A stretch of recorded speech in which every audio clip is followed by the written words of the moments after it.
Hello and welcome to the Beyond Podcast. We are talking about Star Wars Episode 2, Attack of the Clones. I am the Clone Commander, Mediocrity 4. I am ready to tell everybody that thinks that this movie is better than Episode 1 that they are fucking wrong. I am Dude What the Heck. Intoxicating, haunting, agonizing, suffocating, scarring, tormenting, dying a little bit every day with it in your life.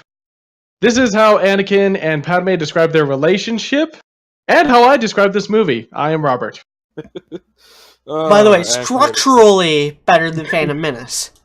That is the only thing it has on Phantom Menace, though. Fair. That's true, but I mean, overall, it's so bad. It's so bad. But let's get into a little bit of the whys first. So some of the behind the scenes info. So Phantom Menace, though insanely successful, $1 billion almost $1 billion movie, not quite. But back then, $1 billion, nothing except Titanic had made over $1 billion. Now with IMAX and 3D inflating ticket sales, now it's we get $1 billion movie once or twice a year. Yeah, basically. Yeah. But there was a bit of backlash. There was more backlash later on as more people watched and thought about and critiqued and grew up. Even people like us who watched as kids. But one of the big initial backlashes, I think this kind of ended up being endemic to Attack of the Clones problem, is that Phantom Menace didn't feel Star Wars. As we discussed last week, Phantom Menace was a bit out there. It was a bit weird, even for Star Wars standards. And I forgot to say this, but honestly, in a lot of ways, Episode 1 kind of felt more like Star Trek at a few points than Star Wars. But yeah, anyway. with a lot more of the political talk, I can definitely see and that. And at the time, I was a bit my family was really into which Star Trek series was it? Was Voyager or I think Deep Space Nine was on at that time. I might be wrong though. I'm not a Trekkie by any stretch of the imagination. But yeah, so at the time, my family was watching one of the Star Treks, and that Star Wars felt a lot. Yeah, Episode 1 felt a lot more like Star Trek than it did, Star Wars. So the big way that Lucas that was one of the backlashes that happened instantly enough for George Lucas to kind of address it within the script of Attack of the Clones and within the production design of Attack of the Clones, which is why there's a lot more Star Wars-esque scenes in here, the kinds of scenes you would expect from the original trilogy. A lot more iconography. You got the stormtroopers. You got not just one but two desert planets. That are almost impossible to tell the difference between at certain points, when it cuts between the two. I remember having a hard time. There's a point where it cuts from Tatooine to Geonosis, and I couldn't tell the difference and stuff like that. One has bugs, the other one has sand people. That's the only difference. Yeah, Tatooine was the Tunisia desert. I'm pretty sure Geonosis was just Southwest United States. So for you, dude, I wouldn't rule out location fatigue. Well, I actually live in a chaparral, which everybody always forgets. Everybody always forgets that the most of the populated areas of Southern California are in the world's rarest biome, which is a chaparral. Yeah, not actually if but I have been to the desert many times. Yeah. If Kitty was here, there would definitely be some location fatigue there. Yes. You'd be like, I have been there. I have seen that. Yeah. I am there. I see it every day. That's on my window. Yeah. Yeah. It's you got Jango Fett, who is kind of shoehorned into the script because Boba Fett's popular. Really shoehorned. Yeah, kind of. Yeah. You got the stormtroopers. You got just straight up Star Destroyers hanging around. Yeah. You got Obi-Wan using the spare parts distraction and stuff like that, and hiding on the side by attaching himself to an asteroid and stuff like that. Yeah. Yeah, I can definitely see that, how they were trying to kind of beat us over the head with the nostalgia and stuff like that. Which is why Attack of the Clones is, though structurally better than Phantom Menace, it's also much less inspired. Like, it almost felt like it's the one Star Wars movie that I felt was a little paint by numbers. It felt completely paint by numbers to me when I was watching. It's like, oh my god, like, it's even worse than I remember. You know, like we went through episodes 4, 5, and 6, like, man, these are even better than I remember. Go through this movie, it's like, man, this is way worse than I even remember. Like, I remember I was telling you guys, I watched through episodes, I watched episode 4, then I watched like 5, 6, and 1, like in a span of 1 or 2 days. And then for like 3 or 4 weeks, I just didn't watch it because I did not want to have to watch episode 2 and 3. And God, I was right, because this is even worse than I remember it being. It's like, This was, for me, this was a little better than I remember, just because this was, today, as we record this, like, literally just now, was the first time I had seen Attack of the Clones in probably 5 years. For me, it's about 6 or 7 years at least. It's been a long time. Which is an insane amount of time in between viewings of Star Wars for me. It's been a really long time since I've seen it too, and like, I don't know, I feel like it was worse than I remember. It's worse than I remembered it too. I got to point out. But to be fair, I didn't realize, like, it wasn't until later on that I realized how bad it was. I mean, I know I didn't like it when it came out. I liked episode 1 because I was younger. And again, as a standalone movie, if you don't know everything about Star Wars, as a standalone movie, it's not as awful. It's not a good movie. Episode 1? I mean, it's still better than... But it's less awful. It's better than this movie by a lot. But this movie, then I would watch Star Wars again through, so I understood Star Wars a bit more by that point, and that made this movie worse. Gotta say, the perfect example of how bad this movie is, of how this is worse than episode 1, is C-3PO. Because Jar Jar is in episode 1, and Jar Jar is annoying, and he is relatively, like... Yeah. I mean, if 3PO didn't need to be in Phantom Menace, he really did not need to be in this either. No, well, actually, I think he needed to be. I don't think he should not have been on that ship.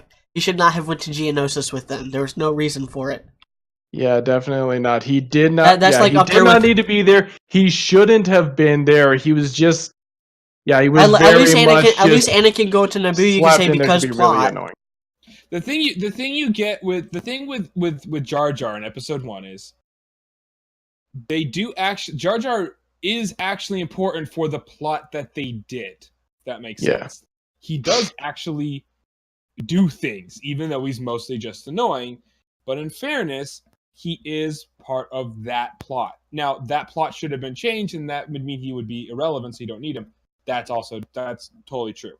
But in the plot that Lucas made, at least Jar Jar, as annoying as he is, and he is annoying, he does do things that matter. You know, he gets them the bongo, he navigates them to Naboo, all that sort of thing. You know, he becomes the general, even though he sucks at it. Whatever. But C-3PO in this movie doesn't do goddamn motherfucking anything! And all he is the most annoying fucking piece of shit ever.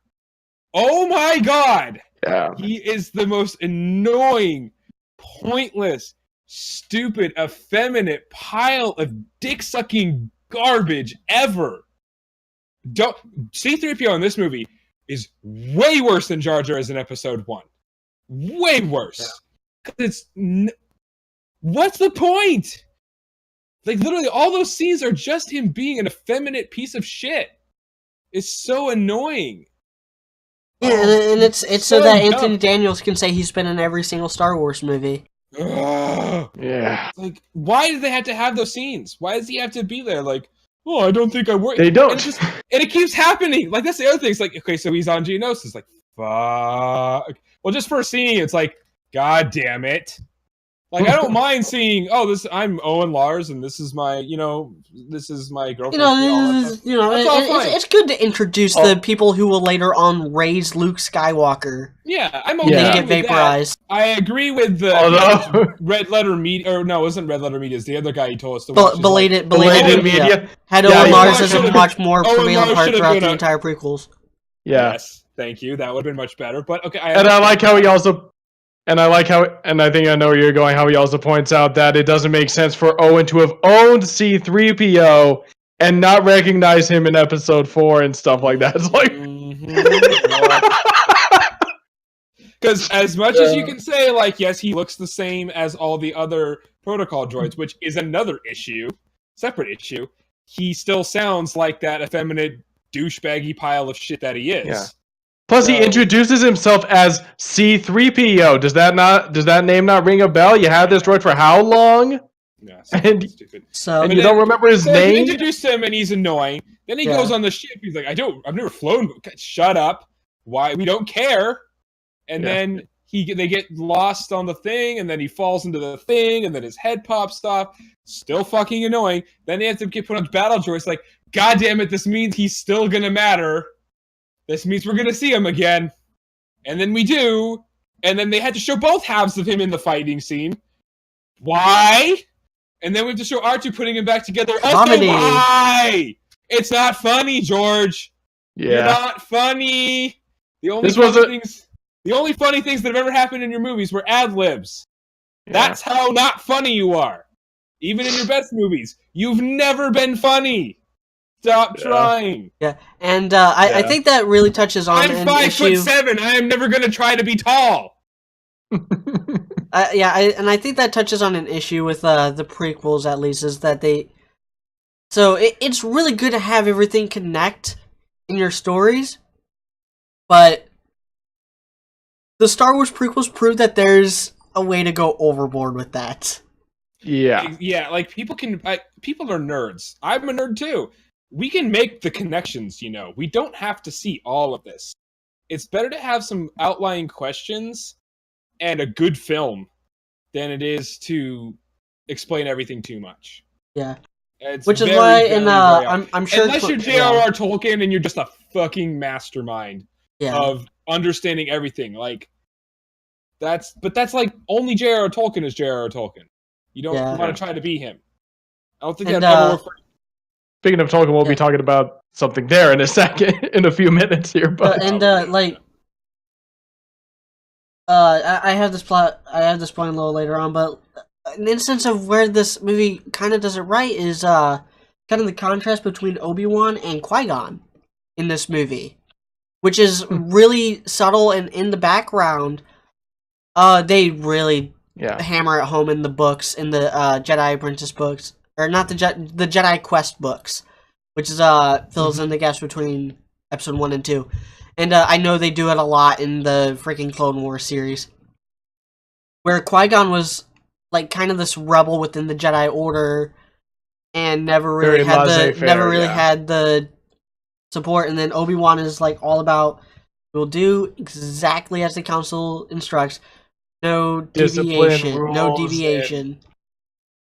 And then that kind of like level of control ends up kind of leading to Obi-Wan's failure in all this, which is Anakin's hubris, or more specifically Anakin's hubris getting territorial over Obi-Wan's hubris. But yeah, that's we'll get more in depth on that later. Yeah. I kind of want to talk about the whole first third of this movie is this political conspiracy thing that seems pretty convoluted. And the problem is that, like, when you really lay it out, it's really not. Like, it's kind of like, it's honestly pretty simple. You know, the Separatists are deviating from the Republic. The Republic is freaking out about that, feeling threatened. So there's a debate going on over whether or not they should have an army. Padme is against the idea of an army. And, you know, meanwhile, the Separatists are... And nobody's really sure what the Separatist agenda is and stuff like that. So yeah, so the problem with this, and this is having... Because the last time I watched the prequels, I had not watched the... the Star Wars Clone Wars yet, obviously, and now I have. And again, I'm going to keep referencing that show because, one, it's amazing. It kind of saves the prequels a little bit. And I honestly, if we could have gotten the entire prequels done in that show instead, oh my god, it would have been so much better. But the thing is, like, you watch the prequels and you get more of this political drama stuff. And in a lot of the episodes, in the episodes that aren't Anakin and Padme drama bullshit, because, which, by the way, even in that show, they couldn't make that shit. It is a good number of them. Yeah, it's really bad. In fact, it's even worse in those, because in those, most of the Anakin Padme drama is about like her ex-boyfriends and stuff like that. Just like, oh my, just fucking shoot. Wow. Yeah, it's even worse in that. But in the ones that don't have to do with that, the political stuff actually makes sense, and you get some good insight into it. Because, yeah, okay, one advantage is, yes, it's a TV show, and so you have more time to devote to that stuff, and they get more in depth in it, and they can show more of the drama and all that stuff. And they do a pretty good job of it for the most part. The diplomacy and the politics are so much better explained in that movie, to the point where like you have sympathy for the separatists, and you see why the Republic kind of sucks, and you see why the Jedi deserve to fall. That's one of the biggest things that show does, is it shows you why the Jedi deserve to fall, like why they suck actually. Yeah. But that's a TV show, not just because it's better done. It's a TV show. They had a total of 6 seasons. Okay, so they had more time. You don't have time to give us political drama, romance, and an action movie all in the same movie. There's not, like, especially when the romance is really shitty. Especially when the romance is really shitty. Like it's Rose Garden levels of shitty. It's that bad. The thing is, like, if you're going to, actually, it reminds me a bit of Toradana. It does, but like I said in not our last Ruby podcast, but the podcast before that, where like Adam doesn't sound like Anakin Skywalker. He sounds like the How It Should Have Ended version of Anakin Skywalker. Really does. Right now, he's almost more Kylo Ren, but I was making that joke. But the thing, I was watching the movie. I'm like, how the fuck does she fall in love with him? How? Yeah. How? As Robert pointed out earlier, we wonder why George Lucas is divorced. I feel kind of bad for that one, actually. I don't. But it's one of those things where like, you guys root your wives, dude? Oh my gosh, no what? I'm gonna try making heads or tails of this conspiracy, so. Because you can't, that's the problem. So like, they try to make this So Sifo Dyas, a Jedi we had never heard of up to this point, apparently around the time... Or Count Dooku pretending to be Sifo Dyas? No, and you have to read the books, and I'll explain like why that's a problem. In the books, it actually explains that Sifo Dyas was Count Dooku's best friend. Okay. That makes and that they were kind of like co-conspirators in the Separatist movement. And the whole Separatist movement was kind of, on Sifo Dyas's part, it was kind of separate from the warmongering stuff that Dooku was actually doing with the Separatist movement and trying to pit the Separatists with the Republic. Like, Sifo Dyas saw the Separatist movement start to like happen around the same time as the Battle of Naboo, and he went and told the clone, and went to Count Dooku for advice, and Dooku was like, "Oh yes, go to, I know these guys in Kamino. They'll make us a clone army for a good price." Sifo Dyas does that, then later finds out that Count Dooku is actually Lord Tyrannus, and that Lord Tyrannus is responsible for the Separatist movement, and then that's when Sifo Dyas gets killed. And I'm pretty sure Jango Fett is the one who killed him. And then Count Dooku, as Tyrannus, recruited Jango Fett to be the clone daddy. So that happens. That makes sense. He killed one Jedi, but he killed one Jedi. So I guess.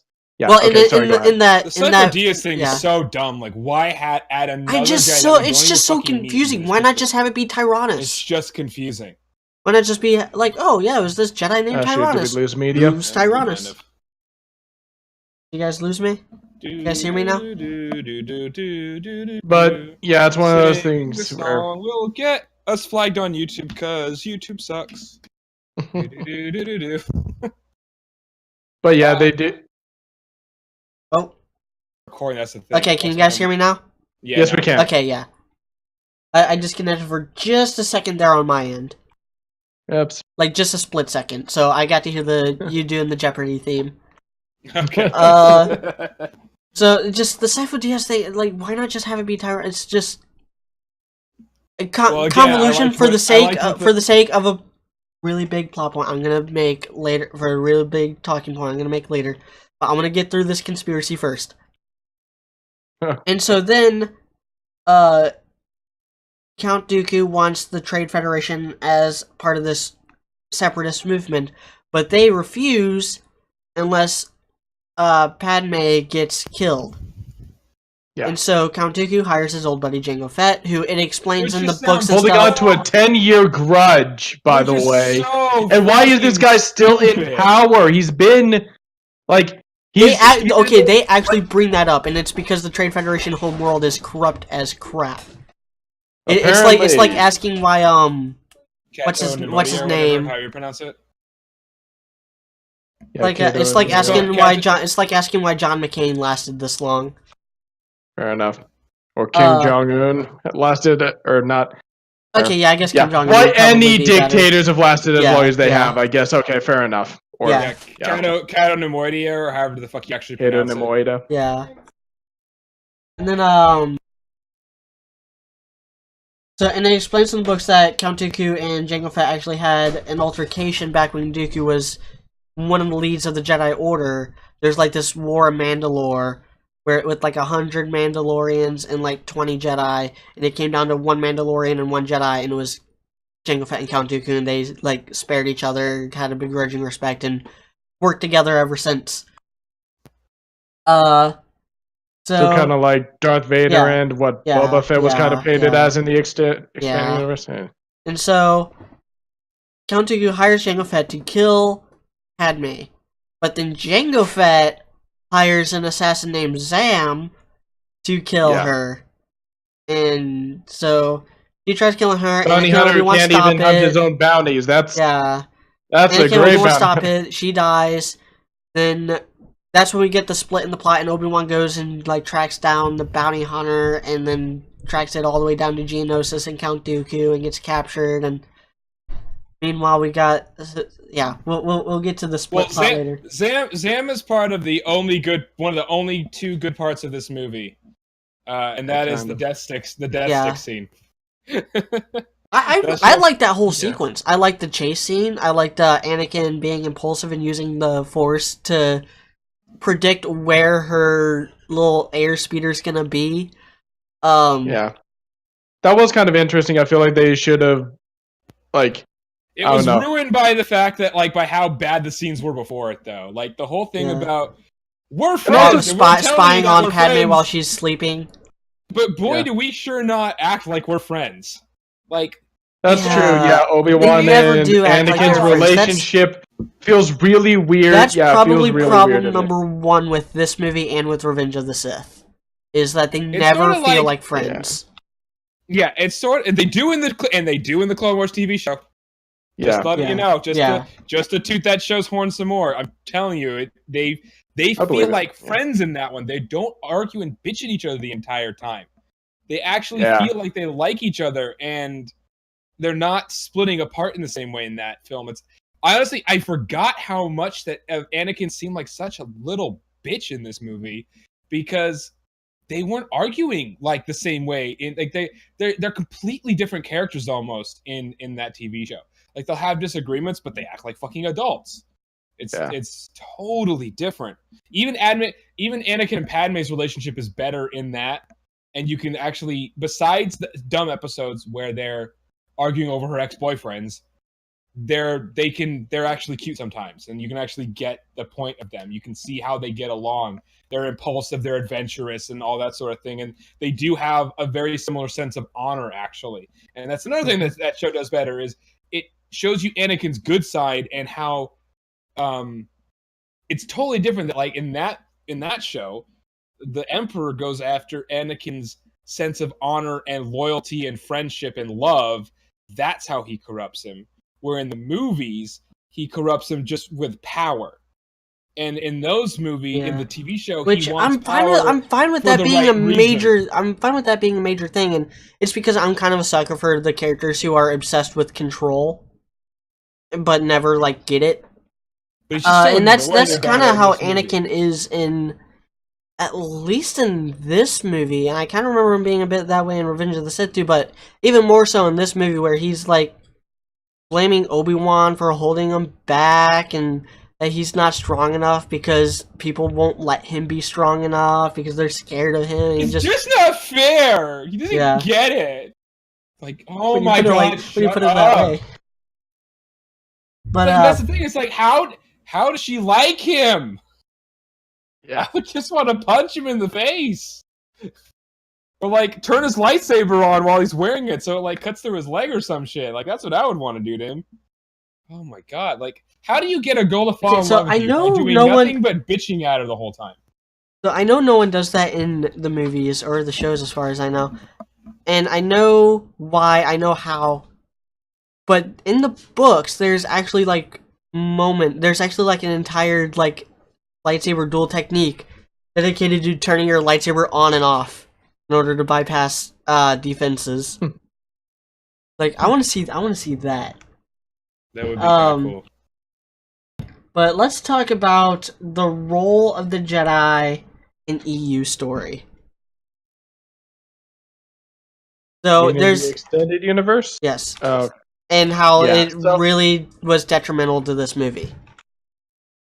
So, for a little more in-depth information, you could check out. I recommend Lindsay Ellis's mini canon episode on the Jedi Order, where she gets pretty in depth with exactly the nitty-gritty details of this.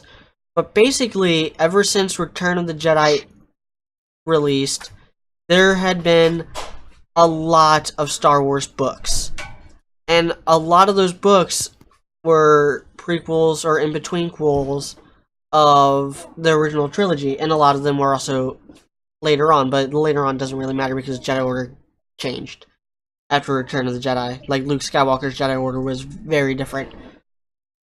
But, depending on the writer, the role of the Jedi changed. Like, in some stories, they were straight-up warriors. Other stories, they were just, like, knights or policemen or counselors, negotiators. And in trying to keep the EU canon, George Lucas boiled all these disparate elements of the Jedi into this kind of gray, shapeless, featureless, amorphous blob that does whatever the plot needs the Jedi to do. And it really shows because we addressed this in A New Hope. Why does Luke and Obi-Wan and Ben Kenobi, old Ben, seem to wear like the same thing underneath Ben's robes? Because that was originally intended to be traditional Tatooine attire. Not Jedi robes? The extended universe made that, this is what Obi-Wan wears. This is now the standard issue Jedi robe. Which is why Yoda doesn't wear the same kind of outfit in Empire Strikes Back or Return of the Jedi. Which is confusing also, though, because you can't have traditional Tatooine robes, because I think, correct me if I'm wrong, but Tatooine was settled not very long ago.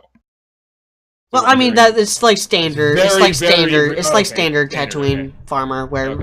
Owen, Beru, they all wear the same kind of tunic. Yeah, okay.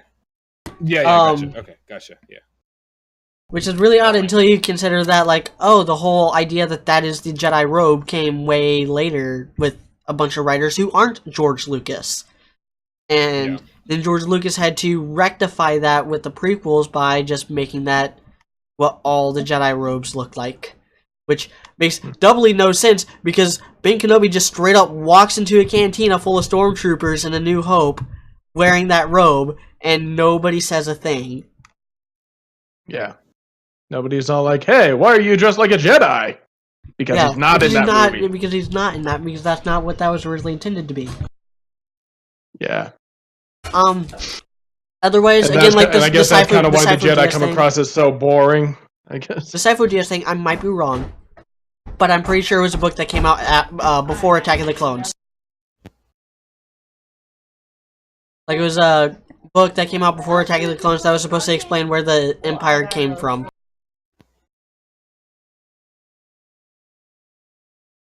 Can you guys still hear me? Yeah. Oh. That was my point. I thought you were going to keep going. That was it. Keep going. Okay. Yeah, I mean, and that's, again, I'm going to keep bringing this up because I don't care. I'm just going to keep bringing it up. In the Clone Wars TV show, they just say fuck it to all that stuff, and they're just like, here's how the Jedi are. Okay, the Jedi are supposed to be peacekeepers.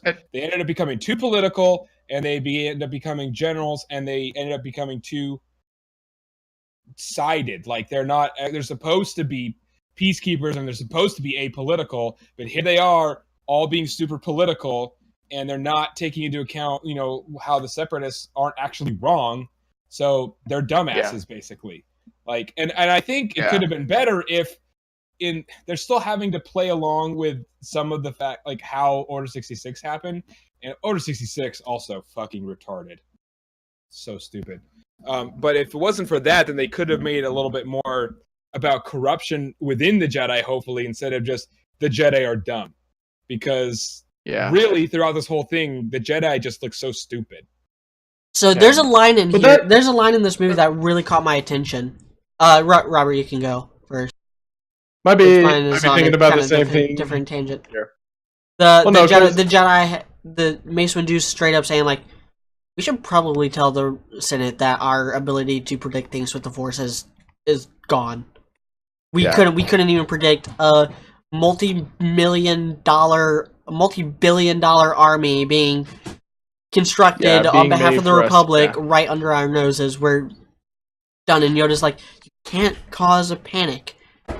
Making Yoda a better version of Ozpin, because this would be the equivalent of the Huntsmen losing all their semblances. Yeah. And not wanting to freak people out by letting them know that, Yeah, and another thing that I do feel like, and I was talking to a dude about this a little bit before we started this, but this may have been, because I'm not sure how much of this was kind of an accident and stuff like that, but they talk about one thing that I do think they kind of did kind of well, and this kind of stuck in episode 3 and in the Clone Wars show, is that the Jedi became arrogant, and we see that in this, Obi-Wan's like, Anakin's becoming arrogant, his abilities have made him arrogant, and Yoda's like, well, that's not really new, that's something that a lot of Jedi are having, that's something that's actually becoming very common with the Jedi. We're becoming too sure of ourselves, even the older ones, and we do kind of see that later on in the movie and stuff like that, like, what? A planet not showing up in our archives? Ridiculous! No, that's not possible, a clone army appearing, not appearing under our noses, us not knowing about it? Ridiculous! That's not possible, us being fallible, not perfect? That's completely ridiculous. No, it's like I do feel like that's something that we kind of see throughout this. Also, a former Jedi plotting to kill a senator? Ridiculous, just all these things that we do kind of see that the Jedi kind of became arrogant and stuff like that. That's one thing. And like I said, I don't know how much of that was kind of happened accidentally, but that is something I noticed. So I think the problem with the movies is it's more about them being stupid than it is about them doing the wrong thing and being arrogant. Yeah, it feels more like that. Yeah, it just comes across as them being idiots. Yeah. In the TV show, they're more arrogant, and it's more that, at least that's the way I feel about it. It's more that they think they're helping the right side when there really isn't a right side the whole time, and they should know that. It's also stupid too in the book, in the TV show, but I feel like that's because they have to comply with some things at least. So yeah. But that's a big problem. Another thing I'd like to point out is the whole thing is funny is that I said when we watched episode 1, it's like, it would have been so much better if it was just Obi-Wan, no Qui-Gon, and Obi-Wan and Anakin was older. And then I watched was it the Red Letter Media one or the other one? Where it was like Belated Media? Yeah, where it was like they said the exact same thing that I said. I mean, they made the video before, but it's like, oh, it's exactly what I said. Should have been the same thing. Because another point to bring up, it's such an obvious fix. It's such an obvious. It's one of those things that you can't really believe that George Lucas did not think of that. Yeah, and that was stupid. Because the other thing is, the connection of episode 1 is like, oh yeah, the whole Naboo thing is like the beginning of the whole separatist thing, but that's 10 years before. Why? That doesn't. How did they, there's so much of a gap. Yeah, Like, between these events and stuff like that.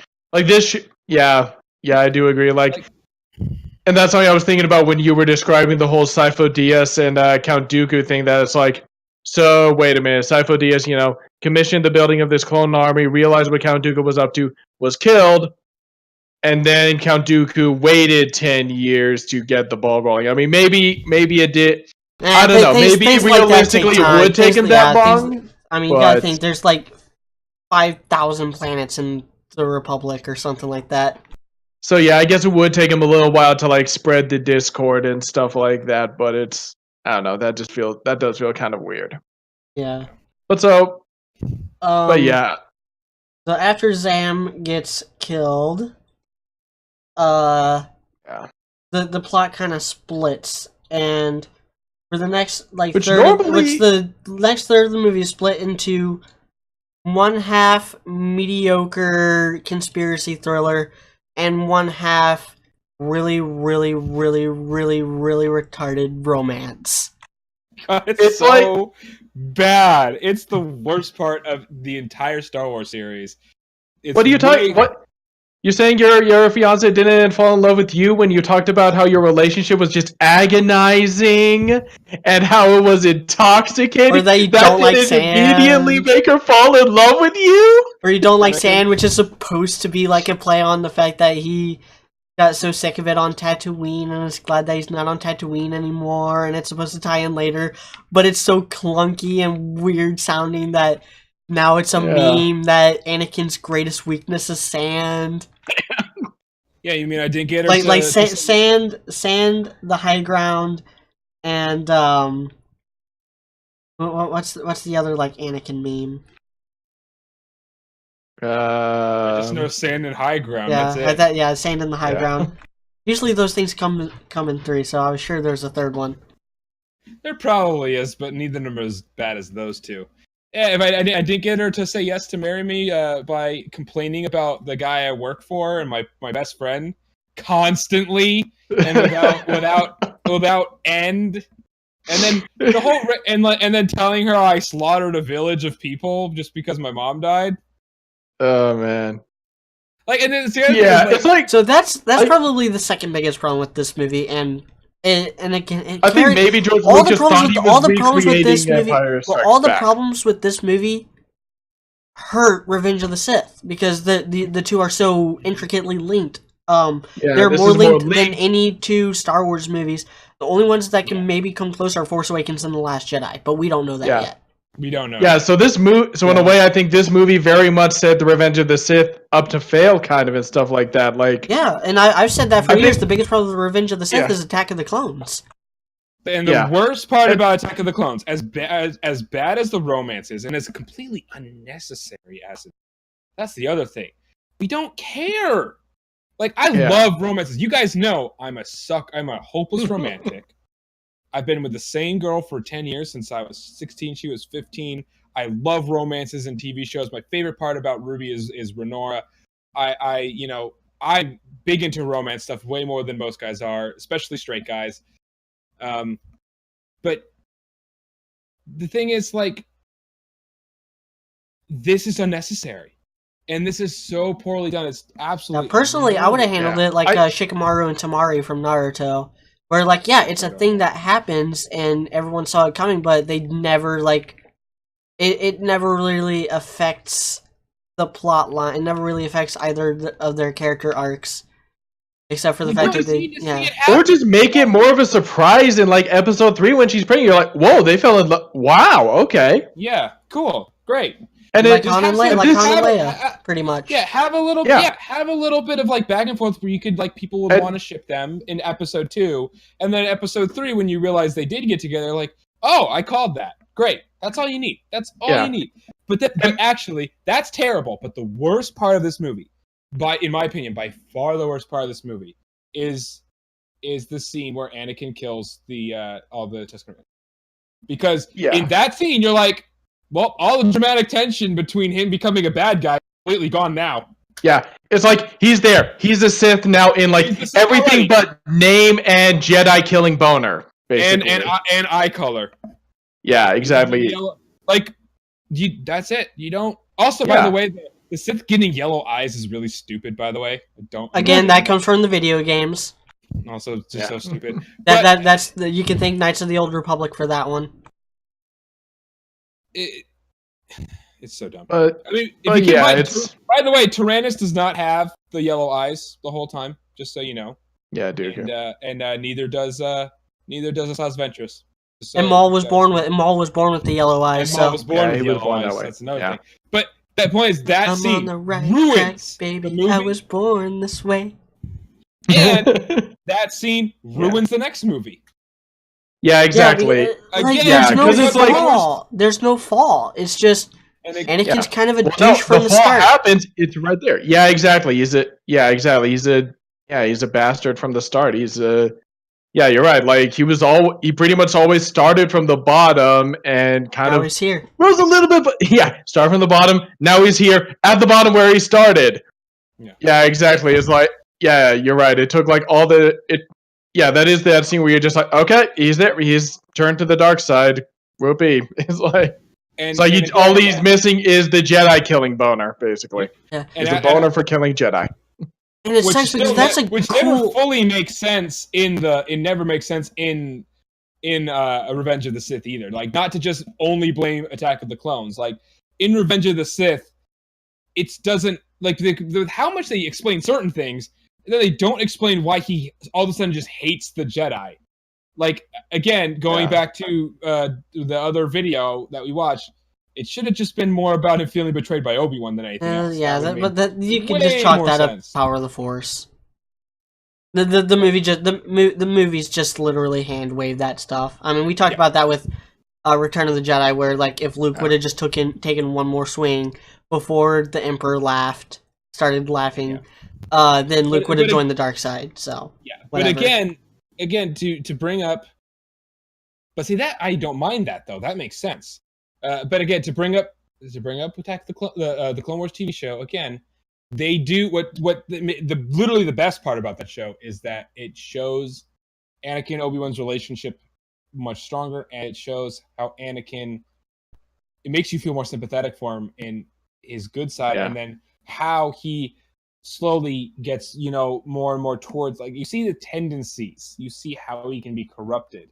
And some of the biggest you see him become more and more frustrated with the Jedi Order and stuff like that. You see his apprentice become frustrated with the Jedi Order and leave because leave. Stuff like that. And you actually agree with her decision because they let her down. Yep. You're like, go Ahsoka. I'm mad I didn't see her in the next season, and they make up for it later. Spoiler alert: she's in Rebels, and she's dope. But the thing is, like, and it shows Anakin being a good person with a very specific type of moral code, and they harp on that a lot, which makes sense. And then they show little flashes of him doing things. You're like, oh, I can see, signs. The fact that he gets along so well with Tarkin when they introduced Tarkin, which, by the way, was brilliantly done. And he agrees with Tarkin that, the Jedi really shouldn't be generals. Like, it's little hints. When Obi-Wan and Satine Kryze are like in that ship with Senator Fat Guy from the poor people planet, with the tailheads. That's what they call them, tailheads. And he's like holding her hostage, and he's gonna shoot her. And Obi-Wan doesn't want to shoot because, like, oh, she's a pacifist, which is kind of dumb. But then Anakin just comes up and stabs the fucker in the back with his lightsaber and kills him. And they like look upset with him, and he's like, "What? He's gonna blow up the ship?" And it's like, that's like, see, he's not really being evil, but he probably shouldn't have done that, and he didn't even think twice about it, which Jedi shouldn't do that. So it's like, and it plays like I think it starts to play like the Darth Vader march. Yeah, so he does. That is so much more subtle, and it's like, I see it, but I don't. Even though it's playing the Darth Vader march. Well, since you brought it up, subtle because he's not an annoying little bitch in that scene. He's not whining. He makes an action that you can see why could be considered the right thing to do in the moment, but also at the same time, you see how it has darker implications. That's why that makes sense, and that is how it should have been done in these movies. And since you brought up the score, I kind of want to talk about that for a minute, because this is the one Star Wars movie that doesn't have a really, really memorable original score track. Like all of its score tracks are either taken from the previous movies or the one like or the one new one. Which, granted, Star Wars, other than the first one, the Star Wars movies didn't have a lot of new stuff. Like the Endor had the like speeder bike chase. Empire Strikes Back had the Imperial March. Phantom Menace had Duel of Fates. Revenge of the Sith has the Battle of Heroes. This one has that like romance song, and it's just not good. I mean, it's still really good, but it's not good for like John Williams standard. Yeah. If this was John Powell, I'd be like all about it. Yeah. But there's a lot of like really subtle stuff with the sound design in this movie. Like right after the scene where he's slaughtering Tusken Raiders. What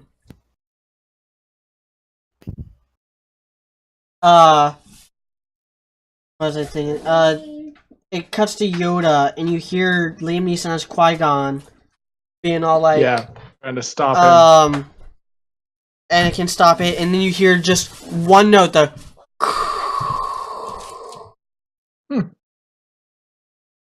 Yeah, you hear just the one, you just hear the outward breath of Darth Vader. Like Yoda seeing...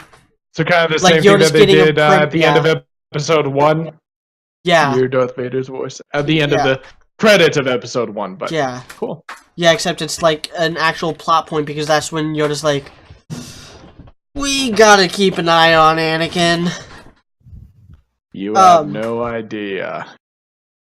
And then another one is when Anakin admits it to Padme and he's like, I hate them! And it starts playing the Imperial March. Just for like one bar. Do do do do do do do do. So they tried to be a little... And Duel of Fates... the sound editors were trying to be clever. Yeah, and Duel of Fates plays when he's racing the speeder bike towards the Tusken Raiders. That seemed weird to me. Like, that seemed kind of out of place. It's like, this isn't a... This song is called Duel of Fates. What is this I duel? dug it. The duel is Anakin's internal monologue. I'm stretching, but you know, the way George Lucas makes films, I totally buy that being his intention. It's not like it's not an accident like you see in a lot of lesser filmmakers' works. I guess. I think the problem is though, but it's the same problem with the biggest problem with the movie overall. It's the same problem with that but it doesn't feel like he has any internal conflict. That's the problem. Like, and a lot of that has to do with Hayden Christensen not being a decent actor. It's also and George Lucas is absolutely disgustingly bad directing and dialogue writing. I think that's way worse than Hayden Christensen. Yeah. This was probably the worst directed, like the worst shots are like still like superbly shot. Like George Lucas is still a pro behind the camera. Well, I mean direction as in like he's the guy. He's not an actor's director. He never was. Yeah. Even more not kind of British. Yeah. Even more whitey and bitchy. Yeah, exactly. Like that's the problem. It's like who is watching these scenes and seeing what he's doing and thinking that you're not going to want to, the audience isn't going to want to punch him in the face. Yeah, exactly. And when you say stuff like that, that's what made him put the freaking no in Return of the Jedi. There's people saying that about his directing. Directing is so bad. Because that's the thing, like, yes, he can make a scene look okay, like, shot-wise, but his that's the thing, though. He's a good cameraman, not a good director. Yeah. Technically, this is as good as any Star Wars he's a brilliant technician. Like, yes, like, as far as the technician goes, he's virtually without peer throughout the history of Hollywood. Yeah, absolutely. I can't deny that. But the problem is, I honestly, the thing is, I don't know how much of it is Hayden Christensen's fault. There are points in this movie, and especially in episode 3, where there are subtle reactions that he actually does well. Very specifically, the scene where Padme tells him she's pregnant. Yeah, that scene, and then nostalgia critics talked about that. The scene right before Anakin goes to help Mace Windu. When it's like they're both like looking across the planet Like Padme's in her Senate chambers, he's in the Jedi Temple, and they're just like it keeps coming back and forth, and does the screen wipe that George Lucas basically patented. And it's using that like this is why screen wipe was invented, was for scenes like this. Yep. And it's all over Star Wars scenes like this. Like a big one everyone always points to is the Empire Strikes Back, when it's screen wiping between Luke and Vader, and like father, son, Ben, why didn't you tell me? Yeah. But in that scene, it makes sense. Like, oh, sorry, that doesn't make sense. Sorry. In those two scenes, he's actually doing some subtle acting that is actually pretty good, and he's using just facial feature. It's just his facial expressions, and he has parts where John Williams' score helps like. And John Williams' score helps, of course, but that helps everything. I'm not going to take away from the fact that in those two scenes, Hayden Christensen is a good actor. Like, he gets the points across that he's supposed to be getting across very well. And actually, specifically in the scene where she tells him she's pregnant, he's actually exceptional in that scene, because he manages to portray several different emotions in an extremely short period of time while barely saying anything. And you know, kind of thing is to drive the point home, what is not in those scenes very much? Dialogue. Yeah. They're not saying George Lucas dialogue. Yeah. And the thing is, like, that's a position George Lucas had been in before. And I know people love to blame Hayden Christensen and Jake Lloyd, but far more, I honestly believe that George Lucas's dialogue is far more annoying, is far more the bigger culprit, and his bad directing in terms of directing actors is by far the bigger problem. Again, an example from Ruby is Jessica Negri as Cinder, where you can see her actually in other parts after Volume 3 and 4, or after Volume 3, it's like, oh, she can actually kind of do some subtlety, and it's decent. But then you see her in Volume 3, it's just over-the-top bitchiness. Why? Because Cary can't direct people's voice acting. He just can't do it. So it's not always the actor's fault. If the actor's, the actor hasn't seen everything when they don't know everything that's going on, really. Yeah. So if you're telling them to do something a certain way, that's what they're going to do. You have to have a good director that tells them to do the right thing the right way. So you have to wonder if there was ever a moment where Hayden was like, "Hey George, am I coming across as too whiny?" I'm sure it might be. Well, the thing is, I wonder if he ever wondered that. But Hayden Christensen is a very low, understated actor,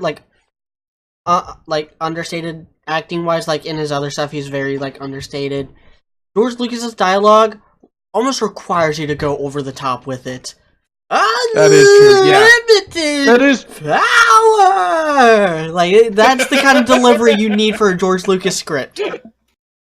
Yeah, that is true. And like we said, when he's being subtle, he's really good. When he has to be over the top and stuff like that, and be yelling at people, which George Lucas has him doing a lot in these movies.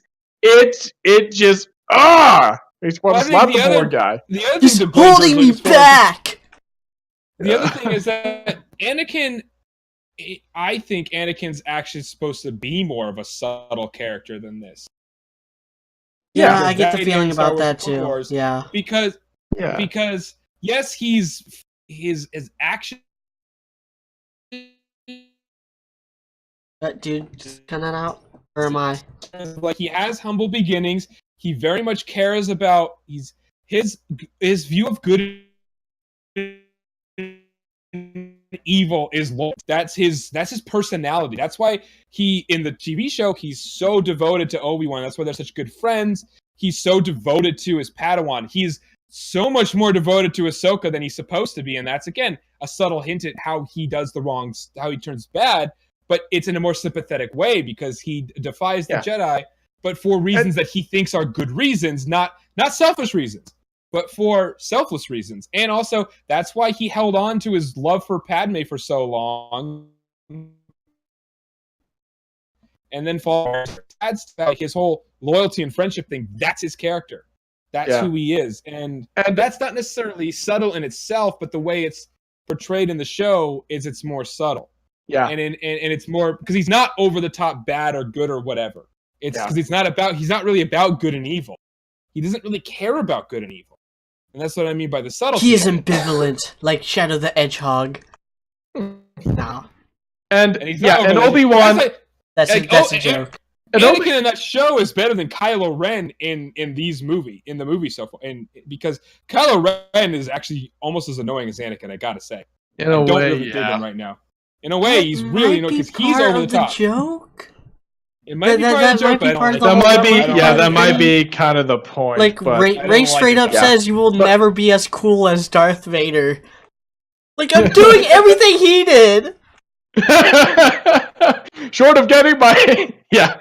But I do think, I do think that is a good point, that he should, and I think also, like, George Lucas, I think he kind of panicked here with, like, limited amount of time, and felt like he had to have very overt, hints that he was turning to the dark side. When as Obi-Wan said in episode 4, this was, he was seduced. Seduction is a very subtle thing. This was supposed to be a subtle thing. This called for a subtle performance, not slaughtering women and children because their husbands killed your wife and stuff like that, Not just losing your shit like halfway through the movie.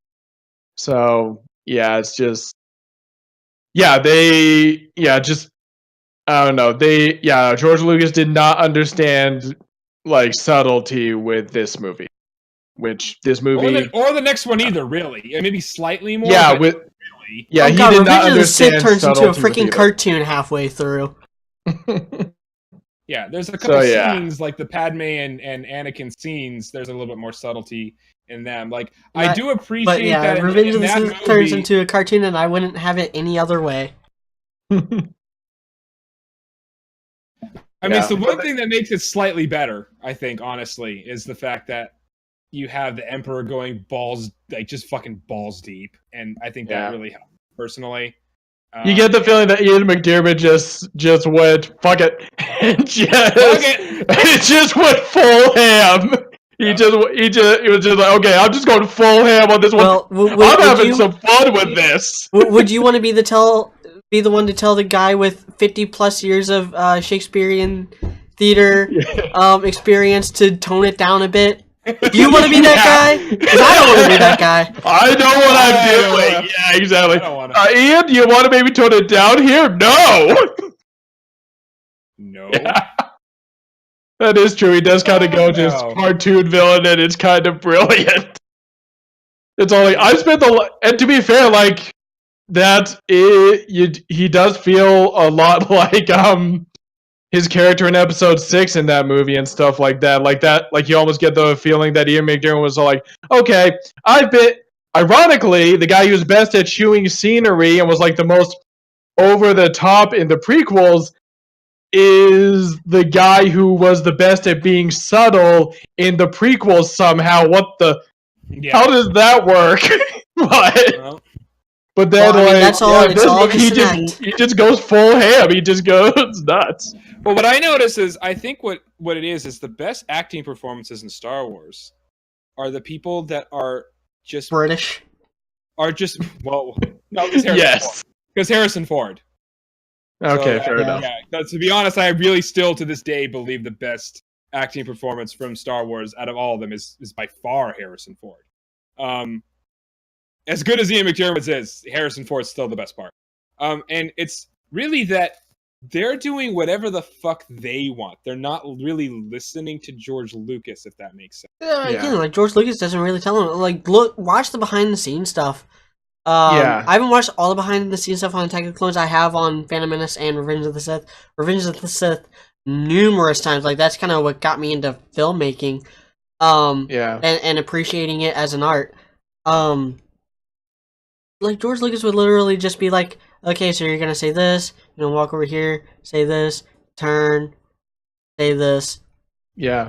Alright, so action. The best actors were the ones who were good at directing themselves, essentially. Yeah. And Solo Harrison Ford just plays Harrison Ford in all of his movies, and that's great. That's exactly what we want. again. Yeah, and so for Hayden Christensen, Natalie Portman, and even Ewan McGregor early on, like these were, relatively new actors, young actors, and not exactly the best at directing themselves, I would say, is probably part of what went wrong here. Yeah, and to give Ewan McGregor some credit, though, in fairness, as mediocre as his half of the story is, where it's still better than Anakin's. It's interesting. It's better than Anakin's. Convoluted. And I want to root for him, though, because he does do the acting in those scenes well. Really, the worst part... Not only that, but he's the one with the action. Yeah, the worst scenes... Yeah. The worst good action, too. Are the ones between him and Anakin, because they're just bickering, even though they're supposed to be friends, and they're not bickering in the adorable way that Han and Leia bicker. They're just... Yeah, they're not teasing, they're not poking fun, they're just... Yeah, they're bickering like straight up getting mad at each other. Not bickering like two friends that are clearly in love with each other. That's the thing. That's the difference. Yeah. They're bickering like a divorced couple over the alimony. That's the problem. Yeah. So, but the thing is, when you get him away from Anakin, he does a good job. Like, I like the scene. I like the parts where he's like the scene with the before he gets to Jango, the part where he finds what's the planet? Kamino, where he goes to Kamino and he meets with the Kaminoans, and you can tell he does a good job of you can see he doesn't really know what's going on, but he is cool enough and he's smart enough, clever enough to just play along, basically. To play along and figure things out and get on with it. That is good acting. Because if he wasn't a good enough actor, he wouldn't have conveyed that. And so I think that's a big saving thing, is that he does do a very good job of conveying that. A lot of people hate the scene. I actually like the 50s diner scene. Oh, I love the 50s diner. It was okay, yeah. I have no major issues. I don't know why. I get that, I guess Dexter's a racist stereotype or something, but if he is, I don't know. I wouldn't just guess that ever. I mean, stereotype, yeah, but I don't... stereotype as what exactly? I don't know. Stereotype of a guy who owns a diner, he's... I guess an Italian? Italian, maybe? I know Watto's Jewish. Maybe I kind of got that feeling too, that, Watto's... I made a joke to that last fight. I'm a Jewish stereotype. Yeah, I got that. Yeah, that's kind of what I got the sense of in episode 1. Yeah, exactly. Yeah, that he's a Jewish stereotype, yeah. But one thing I did... one thing that made me laugh really hard, actually, after this is I rewatched the CinemaSins video on Attack of the Clones before I watched this. And something that made me laugh really hard, I had to pause the video, was when Obi-Wan... this is kind of a side tangent here, but when Obi-Wan, gets Anakin's lightsaber and then, gives it back to him, he's all try not to lose it. And then he says, "This weapon is your life." And the guys on CinemaSins were all like, there are alternatives to fighting. I can't remember who said that. I just laughed so hard because Obi-Wan himself says that in later movies. I'm just like... That was always a weird line. Yeah, even as a kid, there was something that bugged me about that, because up to that point, it should... I mean, except for obviously they spoiled it in the trailers, the Yoda using a lightsaber. But if you had somehow avoided that, if you had somehow avoided all the trailers, then you'd be like, wait, Yoda and the Emperor don't use lightsabers, and they're the two most powerful people. One would have been pretty cool, yeah. But yeah, I just thought it was funny that it's this is the same guy who in a few years is going to be telling Han Solo there are alternatives. It's all I remember the trailers for Attack of the Clones was 90% the Battle of Geonosis and 10% Jango Fett. Yeah. Yeah, it was kind of funny. My I don't know, my brother-in-law, he doesn't like watching movie trailers and stuff like that because he doesn't like because he really doesn't like spoiling crap and stuff like that. And I do I don't know. There are when The Force Awakens came out, I was like, they don't really give you too much. You could probably watch these, but I was like, but looking back, it's Attack of the Clones, they spoiled pretty much everything and stuff like that. It's who the bad guy is gonna be, Yoda fighting. I remember the toy commercial with for the. They had like the Coliseum that or whatever, like Anakin Skywalker dual wielding Anakin Skywalker versus the evil Dark Tyrannus. Yeah, which by the way, Tyrannus is only mentioned by name as Tyrannus twice in the entire prequel series. Yeah, that's right. Yeah. Once by Jango Fett and once by Darth Sidious at the very end as a kind of a linchpin to be like, oh, so Count Dooku was Darth Tyrannus, and the whole war itself was just a ploy by Darth Sidious to destabilize the Republic. Was a setup. Yeah. And also, can I just point this out about the whole dual wielding thing? Like, I don't know. He dual wields for like a second and then gets And also just the fact and just the fact that, like, you know, that is kind of an amateur bit of choreography there that you think adding another lightsaber automatically means you're gonna fight better. That's not how it works. Yeah, you gotta... 10-year-old me thought that. You gotta... So did I, but it's like... When they do with like Ventress and Ahsoka and Aayla Secura, it makes more sense because they're like, that's what they do. That's what they train for.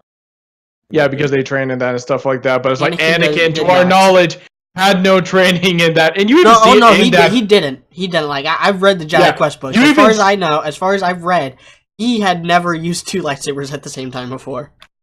And it kind of even shows in that fight that like Hayden Christensen was, or whoever was, maybe it was a stunt double or whatever, but like in that fight scene, like they were not trained because it looked really clunky. It did. In swinging those things around, but yeah, sorry if I got ahead of ourselves a little bit. Edited. I think that's why they do so much more dual wielding in the TV show, just because they can get away with it. They can edit, and they can. Yeah. Oh yeah, look, it's CGI can get people to do dual wielding really easily. Yeah, they cut out the lights in the lightsaber duels, and it kind of gets a little obnoxious. Yeah, but yeah, dual wielding it is not like. It is a very challenging thing, and certain sword and like it kind of requires certain swords and stuff like that. Oh yeah, in real life, because I actually watched some HEMA. There's a couple HEMA channels that I actually watch. Yeah, and I've taken it's not really done. Like if you watch Scholar Grim's channel, like dual wielding's not really done. It's Sword of the Shield is far more prevalent, like way more prevalent. Yeah, and if dual wielding is done, it's usually like a rapier and like a long dagger. That's it. But one sword is usually longer than the other and stuff like that. Historically, dual wielding is like basically non-existent in which you can understand for Jedi they can do it. So I'm not like saying it's I don't. Yeah, like these are Jedis are basically superhuman anyway. Yeah, they're superhuman and stuff like that. But still, it's like it's hard to convert that to actual film and stuff like that. Yeah, this is coming. Yeah, so I took some courses in like European sword fighting and stuff like that, and they do not teach. Yeah, they do not teach dual wielding like at all. Yeah, I mean, it doesn't have to be entirely accurate. They don't teach you swords backwards either. Like which is fucking cool though. But it's not like a historical. Yeah, that style always bothers me. I'm just like, that is a horrible way to hold a sword. I think it looks cool, but I know it looks cool, but. Yeah. But getting back to the plot. Sorry. So once we start getting to Geonosis, I think the action happens. I'll say that some of it's good, some of it's not. Terrible. Yeah, we'll talk about that. I love the dogfight between Obi-Wan and Jango Fett. Yes, that was a highlight for me the first time I saw this in theaters. Although Boba is super annoying at that, but other than that, it is. Yeah, he was shooting. That's kind of Boba's thing. Is he's super annoying. Yeah, I feel like. I love the conversation with Obi-Wan and Count Dooku. Count Dooku just lying through his teeth, but also actually telling the truth. Like, hey. I just straight up told you that the leader of the Republic is actually a Sith Lord, and you're not gonna believe me because of all you're not gonna believe me because of all the other lies I've just told you. But yeah. Which again, that arrogance of the Jedi, where later on Yoda's just like, nah, he's turned to the dark side. There's no way he was probably lying and stuff like that. It's all like, I hate that. You dumb. That is true. The fact that it was coming from Yoda. If it had come from Mace Windu, like I would have been more accepting because I feel like that's kind of his character is just this arrogant jackass. But coming from Yoda, it's like, dang it, Yoda, you're supposed to be smart. But they're all supposed to be smarter than that. That's my problem. It's like, yeah, they should not be that stupid. They can be arrogant. All three prequels. That's pure stupidity. All three prequels have a moment that even as a kid I was like, that doesn't make any sense. In episode 1, it was, why didn't Obi-Wan use Force Print to help out Qui-Gon? Episode 2, it's, why is the clone army not already suspect right out the gate? Why do they ever trust clones of the guy they know was working for Count Dooku? Yeah. To help assassinate Padme. Clones of Jango Fett. Yeah, that is... Yeah, that whole thing is. I never got it. I know there's reason like, he was a bounty hunter. Yeah. He gets whoever pays him, and he got paid for that, and then he got paid for that, and he's not. He's actually like true neutral or whatever, or even lawful neutral. That's, for me, just for 9-year-old me seeing this for the first time, I didn't get it, and I still don't. Like it still doesn't make much sense. Yeah. Yeah. But anyway, another action. You got the droid.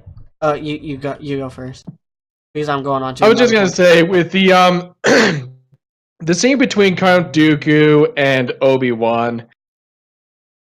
This scene always reminds me, and I think we all know why. This scene reminds me of that scene from Fellowship of the. Always reminds me of that scene from Fellowship of the Ring where Saruman is talking to Gandalf about how they should join up with Sauron and stuff like that. Like, that's always the scene that pops into my head when watching this, and it kind of makes me feel like maybe George Lucas told... Because it makes me think that George Lucas told Chris... And these two movies came out... Those two movies came out, like, just 3-4 months... Like, 6 months... Less than 6 months apart. The Fellowship of the Ring came out... Fellowship of the Ring came out December 2001. Attack of the Clones came out May 2002. Because it feels like George was telling the guy playing Tyrannus, more kind of Christopher Lee, the legend himself. Yeah, the real life Nazi hunting, metal singing, wasted in this more vampire Sith Lord wizard.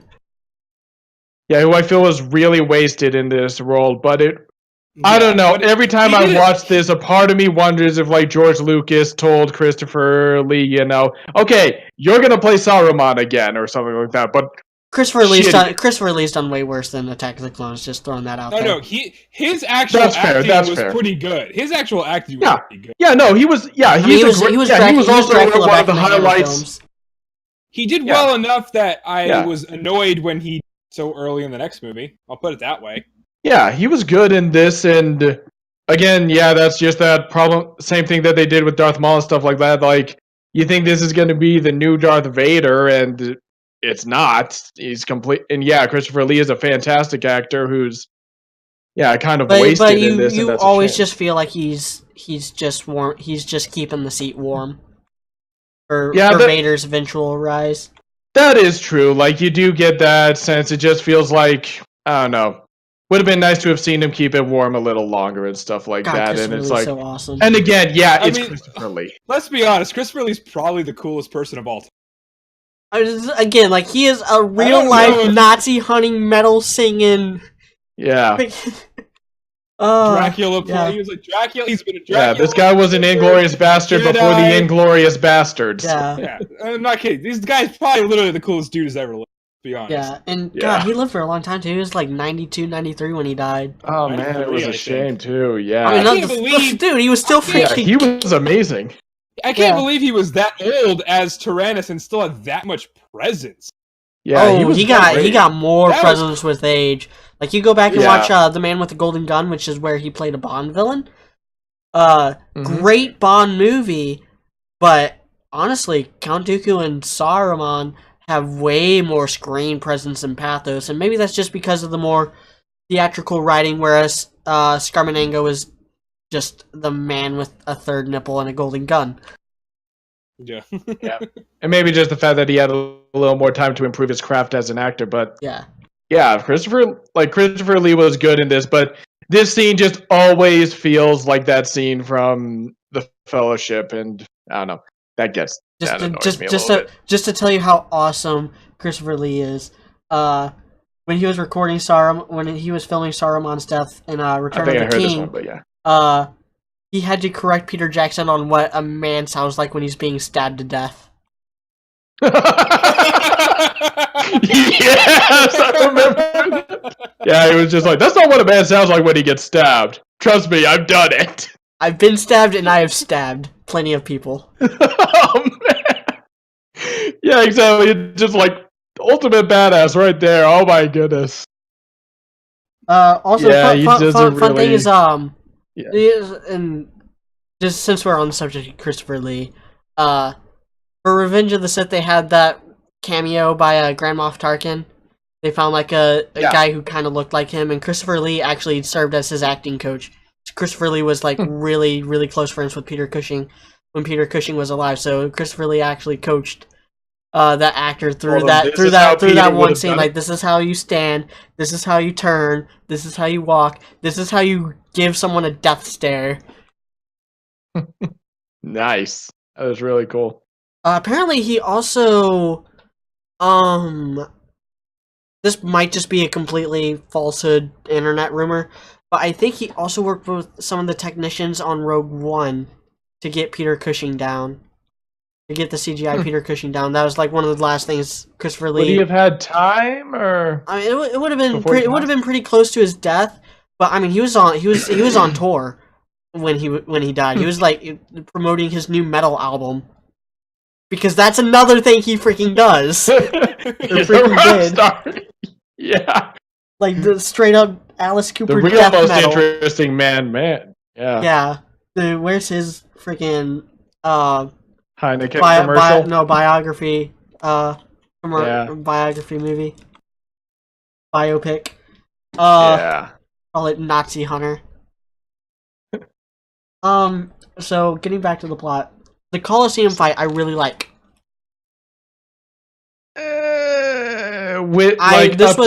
Up to what point? For me, up until the clones come.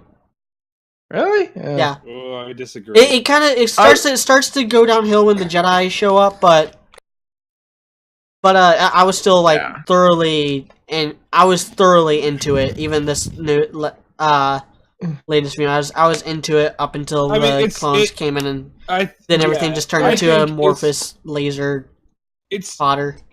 It's okay when in the beginning. It's still not my favorite. I still feel like it goes on for maybe a little bit too long. Just gonna say that, and it gets really bad when the Jedi show up. Like really, like unwatchable when the Jedi show up. Especially at first.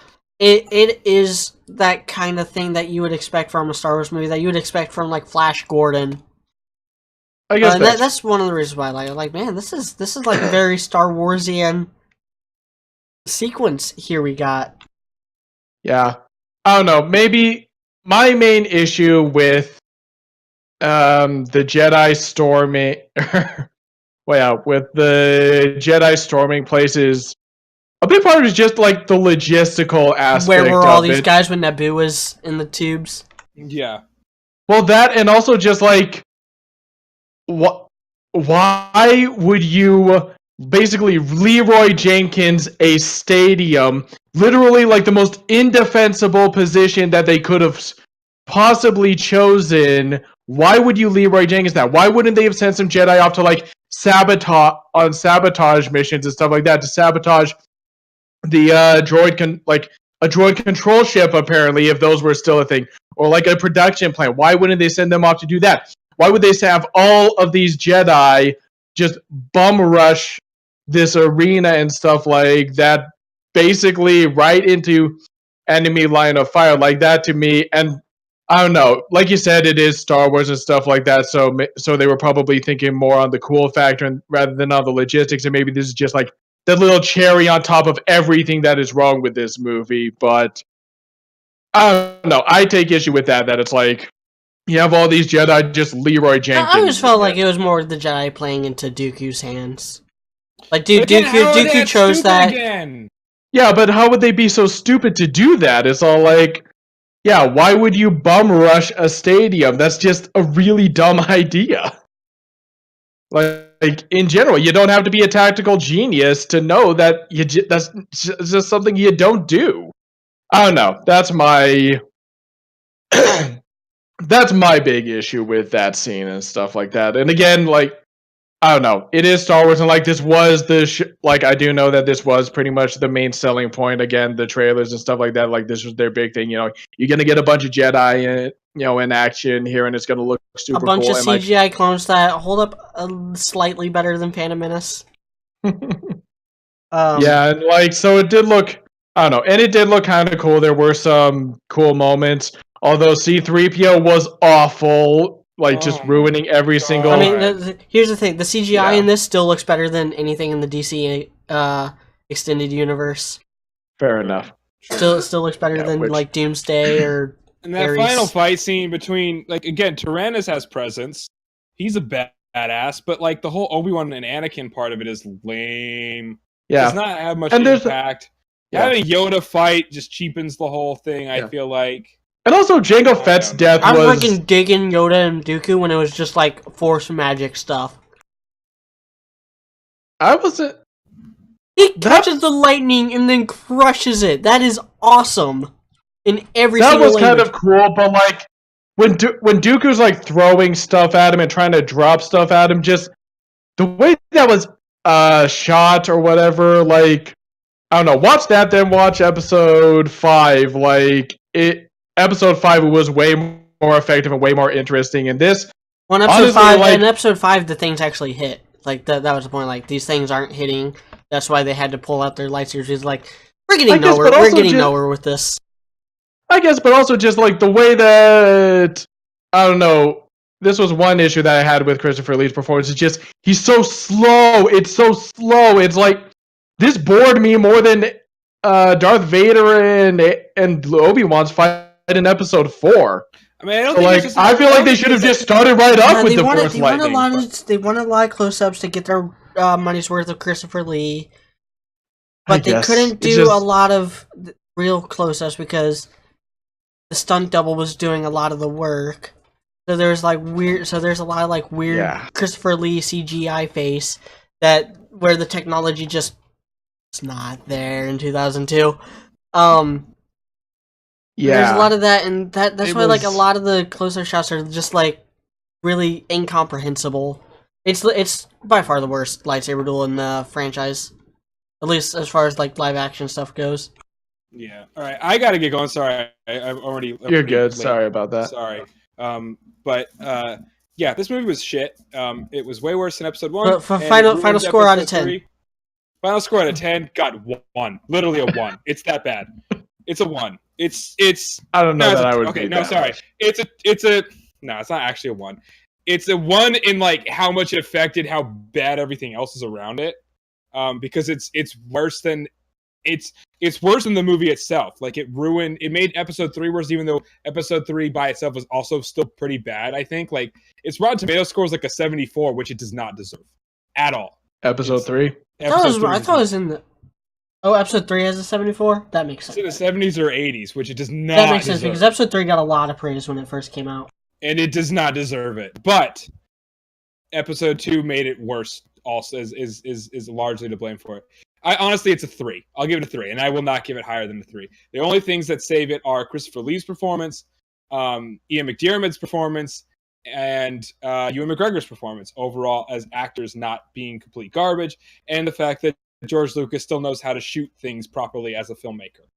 Otherwise, this film is absolutely awful. And maybe if it was a movie by itself, it'd be a 5. But with Star Wars being as good as it was beforehand, it's a 3.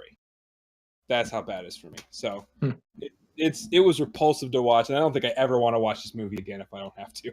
That's how bad it is. I'm not one of those old guys that says it doesn't exist, because it does exist. I'm not going to deny that. There are things that as a series, it adds to the Star Wars canon, but it's a terrible movie. Watch Star Wars The Clone Wars, the TV show. It helps these movies immensely. And if you want to see what they were trying to do the whole time, which is like show why the Jedi deserve to fall, why they're corrupt, why the Republic doesn't work, all that stuff, why Anakin was tempted. That is all shown in the TV show instead of in these movies. So there you go. I gotta go. All right. Sorry. See you, dude. Yeah. He just kind of sparked my curiosity about tomato meter scores. So I just searched Star Wars on Rotten Tomatoes, and the order that they put them in is so freaking random. So Episode 4 has a 93%. Episode 5 has a 94%. Episode 6 has an 80%. Episode 1 has a 56%. That. Episode 1 has a what? Episode 1 has a 56%. It's the only one that's not certified fresh. Or not, that's not fresh. Attack of the Clones has a 66%. Against a more solid structure will get you a long way with newspaper critics because they don't care about how. The thing is, you gotta kind of understand this about Rotten Tomatoes. Actually, I'll get through the rest first. Yeah, go for it. Hit me. That way I don't forget. Star Wars Episode 3, 79%. Star Wars: The Clone Wars TV movie that they release in theaters for some reason, even though it's 3 mediocre episodes of the show, 19%. And then... You still there? Yeah, I'm still here. Can you not hear me now? And then... Can you hear me now?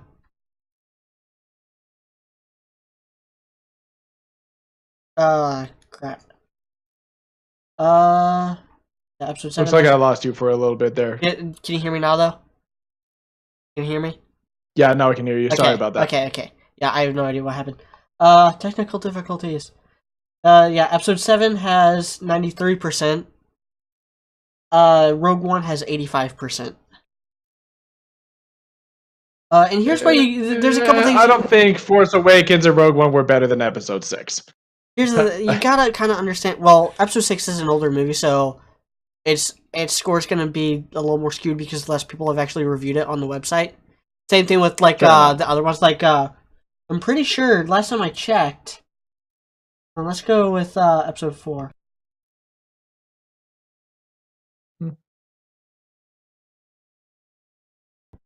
Yeah, episode 4 has 7 negative reviews, and 99 fresh reviews. Gotcha. But I know there was one point like several years ago I checked it, and there was only like 1 negative review for A New Hope, and it was still at like 94%. Just because of because it's so old, like it's not getting an accurate tomato meter rating. People have actually had to like go back and put in the reviews and stuff. But a couple things you have to understand about Rotten Tomatoes. It's just an average based on thumbs up, thumbs down. That's all they care about. How many positive reviews are there? How many negative reviews are there? If you want an average score, go to Metacritic.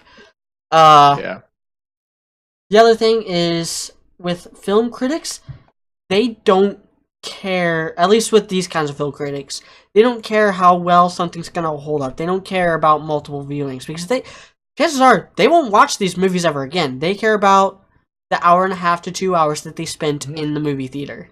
That's all they care about. Were they bored? Were they annoyed? If the answer is no to both of those questions, you get a thumbs up. Like, so long as you're not boring or annoying, you're gonna get a fresh rating. Well, how did this do so much? C-3PO was so much more annoying than Jar Jar. But looking at Attack of the Clones, 161 fresh ratings and 84 rotten ratings. And this is the consensus. Benefits from an increased emphasis on thrilling action, although they are once again undercut by ponderous plot points and underdeveloped characters. That is the general consensus. But there's a lot more action in this movie, and a lot of it is decent. There's nothing quite as memorable as Duel of Fates. Neither in the soundtrack or in the action sequence lineup. And on that note, it does parallel RWBY Volume 2 a lot. Where Volume 1 was kind of just this mess that just was everywhere and nowhere all at once. Volume 2 is structurally better, character-wise better, but it didn't have an action scene as cool as the Players and Pieces, and didn't have a song as cool as This'll Be the Day or Red Like Roses Part 2. And that's why there's still a lot of people. I lost you again.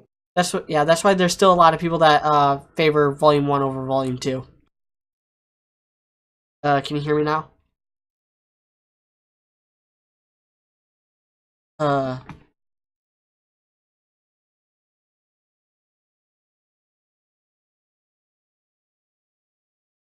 Hello? You still there? Yeah, I'm still here. Okay, sorry about that. Okay. Yeah. I think we're about ready to wrap it up though. Yeah, I think so. Because I mean this kind of ends in a cliffhanger. The Battle of Geonosis is won. All the Separatist leaders escape, and begun the Clone Wars have. Yeah, or Clone War has. I love that. It was the Imperial March at the end. I thought that was interesting. No, it's I believe I don't know what it's called. I want to say it's called the Republic March, but it's kind of an inverse of the Imperial March. Yeah. Okay. But it's the dun dun dun dun dun dun dun. Yeah. Dun, dun, dun, I remember it. Dun, dun. Yeah. I remember it a little better from in. It's also reused in episode 3 for Order 66. When that's marching on on the Jedi Temple. better. Yeah, and I think that's the most memorable use of that. I thought was a pretty neat scene. Iconography of Anakin marching up the Jedi Temple steps with the freaking army of clone troopers behind him is just so freaking cool. There's a lot of that in Revenge. That was a good. Yeah, for all Revenge. Yeah, I'm looking forward to talking about that next week. There were some good. Yeah, I think that's why I think that I think Revenge of the Sith. I don't know. I'll have to watch it again, but right now I'm still of the opinion that I think Revenge of the Sith is actually the better of the 3 prequels. Yeah. Oh yeah, definitely for me. But yeah. Final thoughts. Give your final thoughts first. Okay. I kind of agree with due to a point that like I don't think this. So something that you once quoted Alfred Hitchcock as saying is that if you can get the audience to care about the characters, you're about halfway there. This, I feel like this movie was trying to be more kind of. It was trying to do what Episode 5 did by getting us to care about this romance between Anakin and Padme, and it failed epically. So I feel like this movie. I feel like we didn't really get a good opportunity to care about Obi-Wan. So I feel like I would give this movie like a 4 out of 10. This is one of the few times where I will, attach any kind of rating to this. But, and like we said, as always, George Lucas did do a good job with shooting this, and from the technical aspect, this was still a good movie. It's just, it was bogged down, and I would actually argue that that just because of the scene of Anakin slaughtering the Tusken Raiders and stuff like that, if there is a movie in the original, if there is an original prequel that you can skip, it might actually be this one. Just because I don't think so. I think with the Clone Wars starting, they're way. I don't know. It feels like, I guess, but it feels like this movie has just ruined several plot points early on and kind of eliminates a lot of the suspense of wondering how Anakin's going to turn to the dark side in later movies, because he's, like we said, he's pretty much already there by the end of this movie. And so, yeah, I do think that this is probably the worst of the Star Wars movies that I've seen. Yeah, it's the worst of the main 7 that we've had in I'll throw Rogue One in there. It's worse than Rogue One. I echo all your points, man, but there's still something decent about this movie. I don't think it's terrible. It's still better than, like, I listed all these movies last week with that Phantom Menace is still better than a lot of those movies are also worse than Attack of the Clones. And there are ways that this movie does surpass Phantom Menace, and there's other ways where it doesn't. Its biggest sin is just being kind of boring. Again, like, there's nothing as cool as the coolest moments in Phantom Menace.